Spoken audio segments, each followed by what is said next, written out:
Sir आपने इतनी जल्दी बुलाया और आज की प्रेस मीट भी कैंसिल कर दी। जैन के जाने के बाद मुझे एहसास हुआ कि जिंदगी एक मकाफात अमल है। मॉम ने हमेशा लोगों की भलाई के लिए बहुत से काम किए, लेकिन ना चाहते हुए भी ऐसे बहुत से लोग हैं जिनको हमारी वजह से मुश्किलों का सामना करना पड़ा।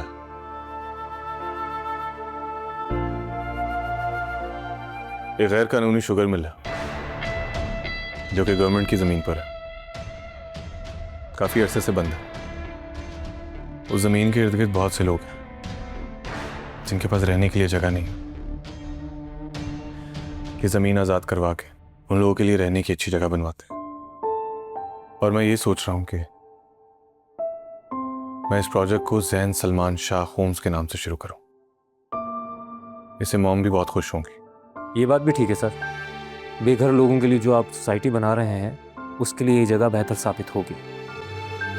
तुम सबसे पहले एक काम करो, लॉयर्स को बोलो कि शाहनवाज साहब मिलना चाहते हैं। अब सबसे पहले हम यही काम करेंगे। शाह साहब। अस्सलाम वालेकुम आंटी। वालेकुम अस्सलाम। मुझे उम्मीद है कि मैंने तुम्हें डिस्टर्ब नहीं किया होगा। नहीं नहीं आंटी, बिल्कुल भी नहीं। वो मैं तुम्हें और शाहनवाज को कल अपने घर पे बुलाना चाह रही हूँ। एक्चुअली अमल को देखने के लिए कुछ लोग आ रहे हैं। पहले तो समन इन मामलात में आगे आगे रहती थी, लेकिन अब समन बाहर गई हुई हैं, तो मैं तुम दोनों को इनवाइट करना चाह रही हूँ। जी जी आंटी, बिल्कुल, क्यों नहीं, मैं शाहनवाज से बात कर लेती हूँ। वैसे मेरा कोई बेटा नहीं है ना, और ना ही अमल की कोई बहन है, तो इन मौक़ों पर ना रिश्तेदारों की बहुत ज़रूरत होती है। तुम समझ रही हो ना कि मैं क्या कहना चाह रही हूँ? जी जी आंटी, बिल्कुल, मैं पूरी कोशिश करूँगी कि मैं भी आऊँ और शाहनवाज भी आए। ज़रूर कोशिश करना, मुझे बहुत खुशी होगी। खुदा हाफिज़ आंटी। रोज मैं ऑफिस के लिए लेट हो रहा हूँ, एक मीटिंग है, तुम जल्दी रेडी हो जाओ तो मैं छोड़ देता हूँ, और वापसी का मुझे बता देना तो मैं पिक कर लूँगा। डोंट वरी, मैं बता दूंगी। वैसे भी ब्राइडल शावर है तो थोड़ा लेट भी हो सकती हूँ क्योंकि सब फ्रेंड्स आ रही हैं। रोज ये वही शादी है ना जो पिछले 15 दिन से चल रही है, और तुम आए दिन किसी न किसी इवेंट पे जाती हो। हाँ राफे, ये वही शादी है क्योंकि ये मेरी बेस्ट फ्रेंड की शादी है, और तुम्हें पता है कितने अच्छे इवेंट्स हैं उसके। सेटअप इतना अच्छा है, सब सारी अरेंजमेंट और इतना अच्छा खाना, मैं तुम्हें क्या बताऊँ। मेरा तो कोई दिल नहीं करता कि मैं उसका एक भी इवेंट मिस करूँ। मुझे तो ये समझ नहीं आती कि लोग शादियों पे इतना खर्चा क्यों करते हैं। अगर इतना ज़्यादा पैसा है तो किसी गरीब की मदद करें, उसका भला हो जाएगा। इसे ये बात तुमने ठीक की, शादी में इतना खर्चा करते हैं और पता भी नहीं होता कि कल को वो शादी चलेगी भी कि नहीं। क्योंकि शादी एफर्ट मांगती है और थोड़े से कॉम्प्रोमाइज़ मांगती है, निभाने वाला होना चाहिए बस। और अगर ये भी ना हो तो इंसान बेजार हो जाता है। तो तुम बेजार हो गए हो मुझसे राफे? तुम क्या कहना चाह रहे हो कि मैं एफर्ट नहीं करती? तुमने आज तक कोई एफर्ट नहीं की, बल्कि वो क्या बोला तुमने भी, कॉम्प्रोमाइज। तुमने तो कभी कॉम्प्रोमाइज करने की भी कोशिश नहीं की राफे। रोज तुम बात को कहाँ से कहाँ ले जाती हो। मैंने बस शादी निभाने के बारे में बात की थी। मतलब यही हुआ राफे कि तुम इनडायरेक्टली मुझे ही ये टॉन्ट मार रहे हो कि मैं एफर्ट नहीं करती। पूरी दुनिया में तो तुमने यही साबित किया है कि मैं गलत हूँ और तुम सही हो। जमाने भर में तो तुमने मुझे ही बदनाम किया हुआ है। कौन सही है और कौन गलत रोज ये सबको पता है। खैर, मेरी गलती है जो मैं तुमसे बहस कर रहा हूँ, क्योंकि तुम्हें याद होगा ना तो मैंने तुमसे कहा था कि मैं तुमसे मज़ीद बहस नहीं करूँगा। गाड़ी में वेट कर, आ जाओ।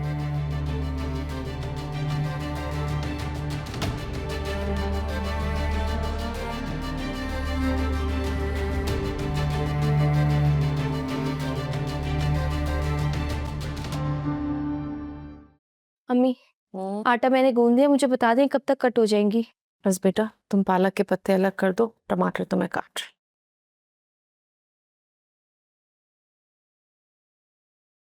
अम्मी, वैसे मैं एक चीज सोच रही थी। अब मैं सोच रही हूँ कि मैं जॉब स्टार्ट कर दूँ। क्यों, क्या जरूरत है? अम्मी मैं घर पर ही होती हूँ, इस तरह तो मेरा बहुत टाइम वेस्ट हो रहा है और न्यू सेमेस्टर स्टार्ट होने में भी अभी बहुत टाइम है। ठीक तो कह रही हो, लेकिन अपने चाचू से एक दफा इजाजत ले लो। अम्मी उनकी क्या जरूरत है जब आप हैं तो?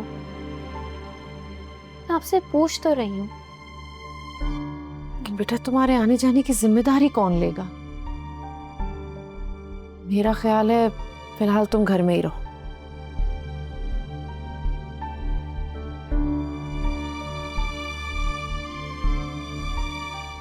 किन सोचों में लग गई? हेल्प करा दो बेटा। मैं छुरी लेकर आती हूँ।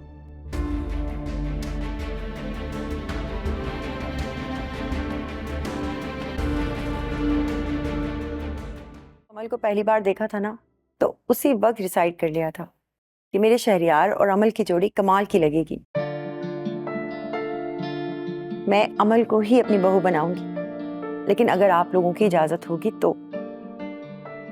भाई देखे, अमल हमारी बड़ी प्यारी और अखलौती बेटी है। जब भी इसके रिश्ते की बात होती है दिल परेशान हो जाता है। एक्चुअली अमल को लेके ना सफदर बहुत पोजेसिव है। कहीं बाहर जाती है और घर आने में से जरा भी देर हो जाए ना तो पूरा घर सर पे उठा लेते हैं।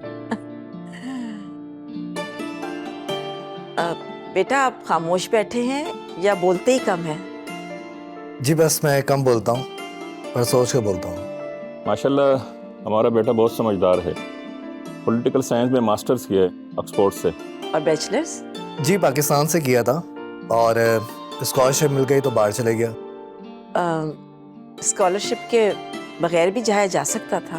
एक्चुअली स्कॉलरशिप में मेरा नाम आ गया तो मैंने सोचा क्यों ना इसे अवेल किया जाए। अच्छी सोच है।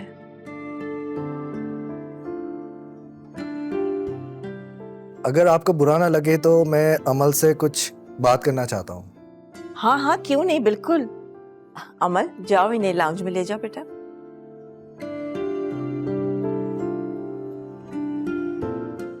आइए बैठिए। Thank you.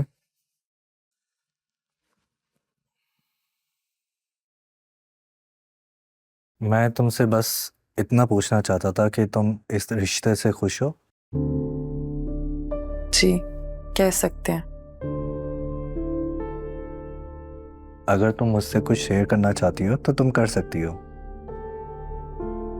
वैसे मैं सब जानता हूँ। जी जिंदगी में किसी के चले जाने से जिंदगी रुक नहीं जाती। जो आपकी जिंदगी से चला जाए तो समझ लो वो आपका मुकद्दर ही नहीं था। हमें अक्सर अपने माजी को भूलकर आगे मूव ऑन करना पड़ता है। जो जितनी जल्दी भूल जाता है वो जिंदगी में आगे बढ़ जाता है।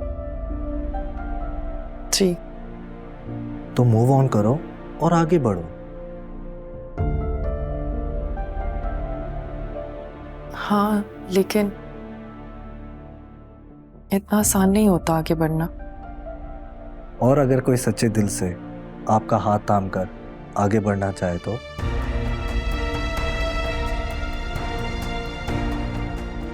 अमल में इस रिश्ते को साफ नीयत और सच्चे दिल से शुरू करना चाहता हूँ। मुझे उम्मीद है कि तुम मेरा साथ दोगी।